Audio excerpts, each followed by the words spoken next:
एक ऐसा गांव जहां आपको लगेगा कि आप सही में द्वापर युग में आ चुके हैं। श्री कृष्ण से जुड़ी यह जगह शायद ही आपको मालूम हो, कृष्ण घाटी, जिसे मॉडर्न ब्रज के नाम से भी जाना जा रहा है।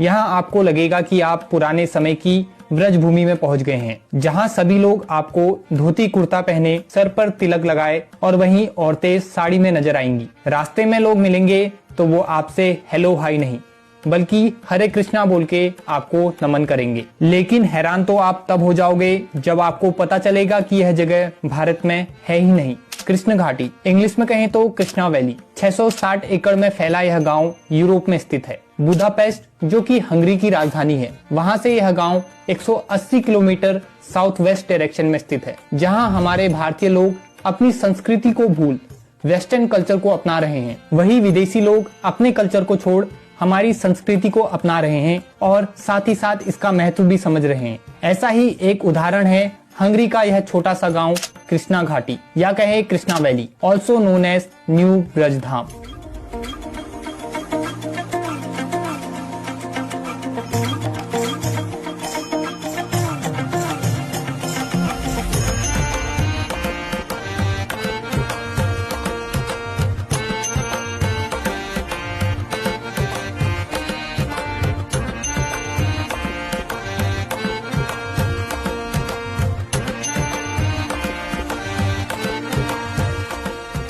150 कृष्ण भक्तों का यह गांव आज यूरोप का सबसे पुराना एवं बड़ा इको फार्म बन चुका है।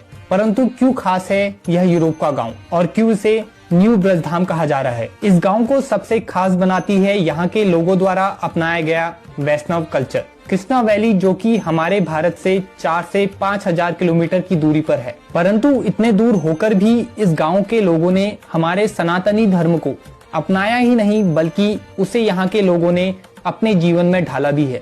वृंदावन, जो कि कृष्ण जी की भूमि है, यह भारत की राजधानी दिल्ली से साउथ की तरफ 3 घंटे की ड्राइव पर है। ठीक ऐसे ही कृष्णा वैली, जिसे न्यू वृंदावन कहना गलत नहीं होगा। बुदापेस्ट, जो कि हंगरी की राजधानी है, वहां से यह साउथ की तरफ 3 घंटे की ड्राइव पर है। बुदापेस्ट में 4 रेलवे स्टेशन है, जिनमें से एक का नाम दिल्ली है।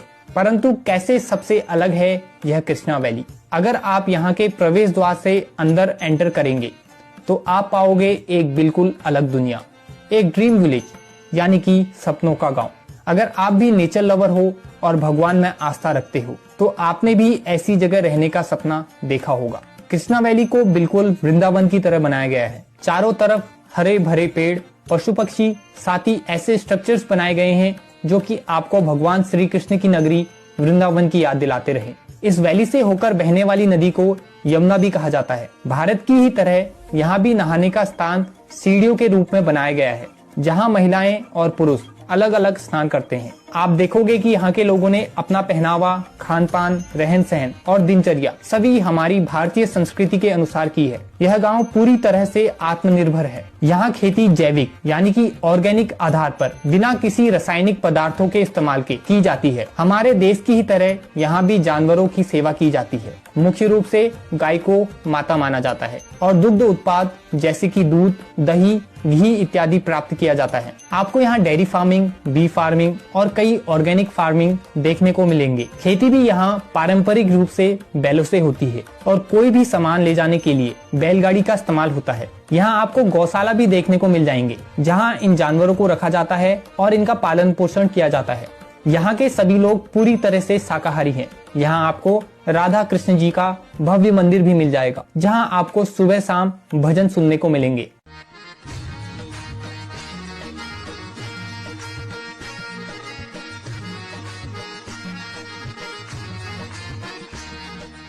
यहाँ के लोग ईश्वर प्रेमी हैं और ईश्वर केंद्रित जीवन शैली जीना पसंद करते हैं। यहाँ कोई भी उत्पाद हो, उसे सबसे पहले श्री कृष्ण जी को भोग लगाया जाता है। यहाँ के स्कूलों में भी आप देखोगे कि यहाँ के बच्चों को मूल शिक्षा के साथ साथ धार्मिक एवं वैदिक शिक्षा भी दी जाती है। बच्चों को छोटी उम्र से ही भागवत ज्ञान दिया जाता है ताकि उनकी ईश्वर के प्रति आस्था एवं विश्वास बढ़ सके।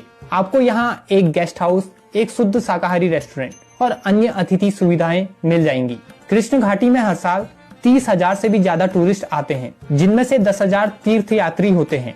यहाँ के लोग भारतीय त्योहारों को भी बड़ी ही धूमधाम से मनाते हैं। जगह अलग है, अंदाज वही भारतीय और पारंपरिक रहता है, परंतु भारत से हजारों किलोमीटर दूर स्थित यह गांव, जो कि भारतीय संस्कृति से परिपूर्ण है, आखिर कैसे बना? इस गांव की स्थापना आज से करीब 30 साल पहले 1993 में शिवराम स्वामी द्वारा की गई, जो कि इस्कॉन के मेंबर हैं। इस्कॉन यानी कि international society for Krishna consciousness, जिसे हरे कृष्णा मूवमेंट के नाम से भी जाना जाता है। इसकी स्थापना हुई 1966 में और यह दुनिया भर में कृष्णा भक्ति एवं प्रचार के लिए प्रसिद्ध है। और इनके द्वारा बनाया गया यह गांव आज हंगरी का सबसे बड़ा हिंदू गांव बन चुका है। और हमें भी इस गांव से कुछ सीखना चाहिए और अपनी संस्कृति के महत्व को पहचानना चाहिए।